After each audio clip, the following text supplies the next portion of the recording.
ჩვენ ია მეურმიშვილს ჩავთავთ ახლა პირდაპირ ეთერში, რომელიც ამერიკის ხმის რედაქციას წარმოადგენს, რედაქტორია.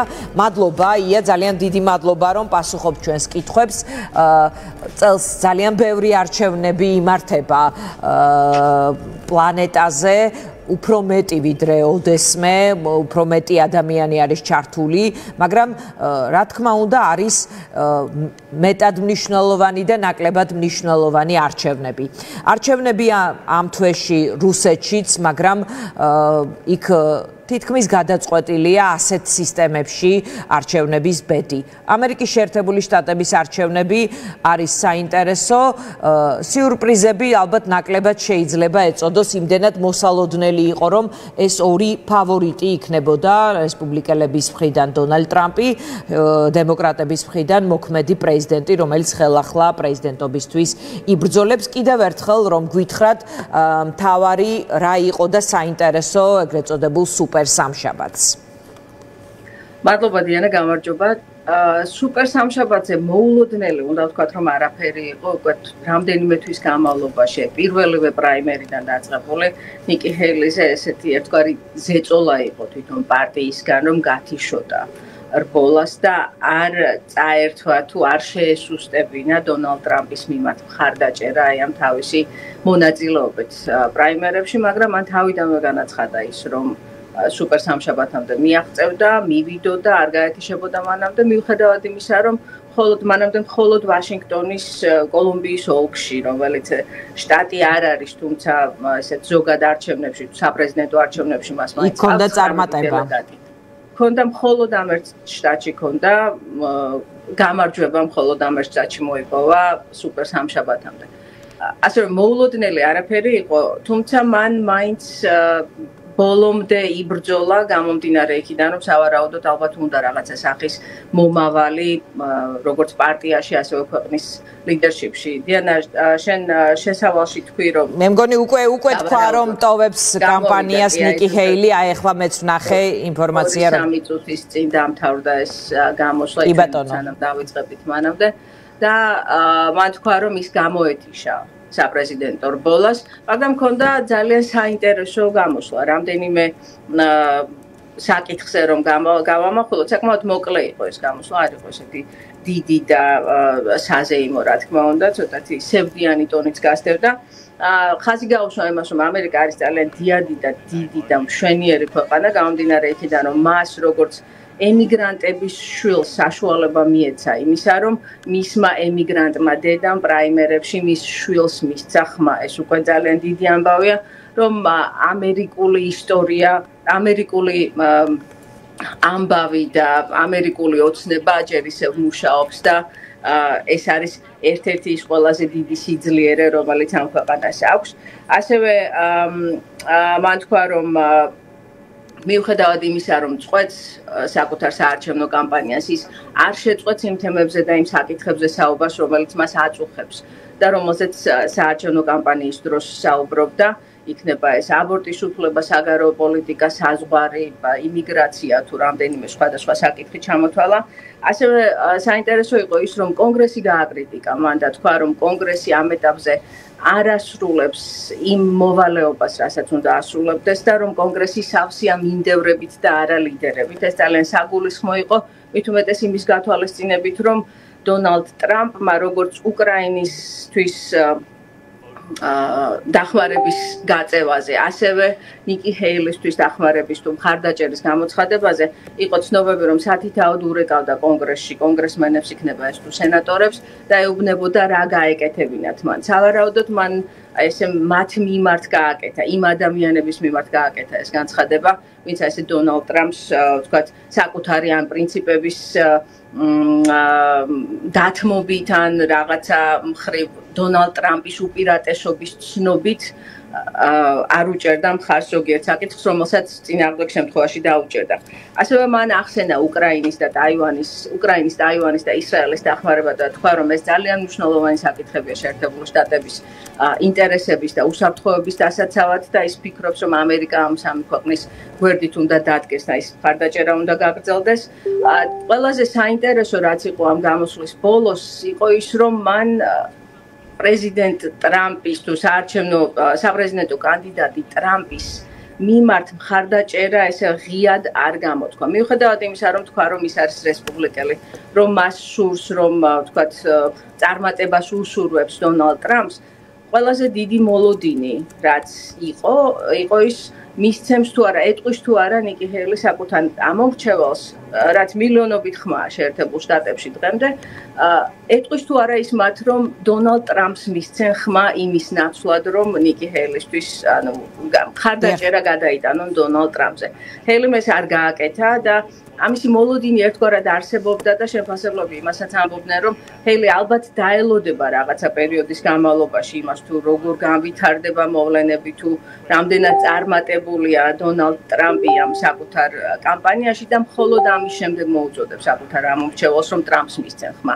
მას ეს ჯერ არ გაუკეთებია, ეს იყო ძალიან საინტერესო და ასევე გამოსulis ბოლოს თქვა მოიტანა ციტატა მარგარეტ ტეტჩერის ესეთი ერთ-ერთი ცნობილი გამონათქვამი, რომ არასოდეს გაჰყვებრბოს ყოველთვის იარე საკუთარი გზით.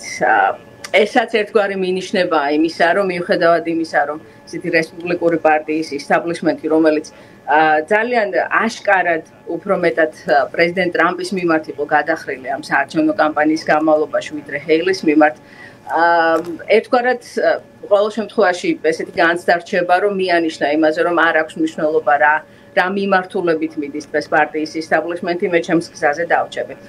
ძალიან საინტერესო იყო მისი გამოსვლა ამ მხრივ, სავარაუდოდ მან ერთი დიდი ნაბიჯი გადადგა წინ იმისთვის, რომ პარტიაში დაიმყაროს თუ გაიმყაროს პოზიციები და ალბათ სავარაუდოდ ეს არ იქნება ალბათ ნიკი ჰეილის ბოლო საპრეზიდენტო რბოლა, ყოველ შემთხვევაში მე ასე მგონი. კი ბატონო, არჩევნები ფაქტია, პრინციპში შეიძლება თუ არა ითქვას, რომ გაიმართება ამ ორ კანდიდატს შორის და ის სამართლებრივი პროცესები, როგორც თქვათ, მე წავიკითხე ან მე რა ინფორმაცია შევაგროვე, დიდ გავლენას ვერ მოახდენს, ვერ გამოთიშავს ტრამპს არჩევნებიდან, თქვათ, პატიმრობა რომ კონდეს მისჯილი ეს ამერიკული კანონმდებლობის და დემოკრატიის, ვთქვათ, შედეგია. მოკლედ, განმეორდება 2020-ის არჩევნები, როგორც ჩანს საპრეზიდენტო არჩევნებში ახლა 2024 წელს. როგორია ამომრჩეველთა განწყობა, მათ მუდმივად სოციოლოგიით იზომება, როგორც ბოლო ცნობებია, ამომრჩევლების დიდ ნაწილს არ სურს ამ დუეტის ხილვა საპრეზიდენტო არჩევნებში, მაგრამ როგორც ჩანს, ასე იქნება. კი, დიანა, რამდენიმე თემა წამოჭერი ახლა შენ. საბოლოო ჯამში მოცემულობა გვაქვს ის, რომ ივლისში დაასახელებენ რესპუბლიკური პარტიის კონვენცია შეიკრიბება ივლისში და მაშინ მოხდება კანდიდატის ოფიციალურად დასახელება. ამ დროისთვის დონალდ ტრამპზე ისევ ამბობთ, რომ ის არის სავარაუდო კანდიდატი რესპუბლიკური პარტიის, თუმცა ერთადერთი. პრეზიდენტი ბაიდენი არის უკვე კანდიდატი და ეს მის დასახელება ესე არ მოსალოდნელი არ არის, რომ ის შეიცვალოს. ან ერთის მხრივ ესეთი სიტუაცია გვაქვს. ის სამართლებრივი საქმეები, რომლებიც პრეზიდენტ ტრამპის წინააღმდეგ მიმდინარეობს, უშუალოდ პროცესს მასზე გავლენა არ ექნება, იმიტომ რომ ამერიკის კონსტიტუციაში არ არის არაფერი ჩადებული იმის განსასაზღვრად შეძლებს თუ არა პრეზიდენტი, თუ შეძლებს თუ არა ტრამპი საპრეზიდენტო არჩევნებში მონაწილეობის მიღებას. ერთი რამაც შეიძლება ხელი შეუშალოს არის ის, თუ მას ბრალი დაუმტკიცდება მძიმე სახის დანაშაულში. რაც ნაკლებად სავარაუდოა, ასე რომ წავიდეს საქმე მაინც არ არის ნოემბრამდე საკმარისი დრო იმისთვის, რომ სასამართლო პროცესი ყველა თავისი გასაჩივრებით, ყველა თავისი ბოლომდე მიყვანით პროცესისა დამთავრდეს ნოემბრამდე. ასე რომ ამ მხრივ სამართლებრივი თვალსაზრისით გამორიცხულია ის, რომ ტრამპი რამენაირად გამოეთიშოს არჩევნებს.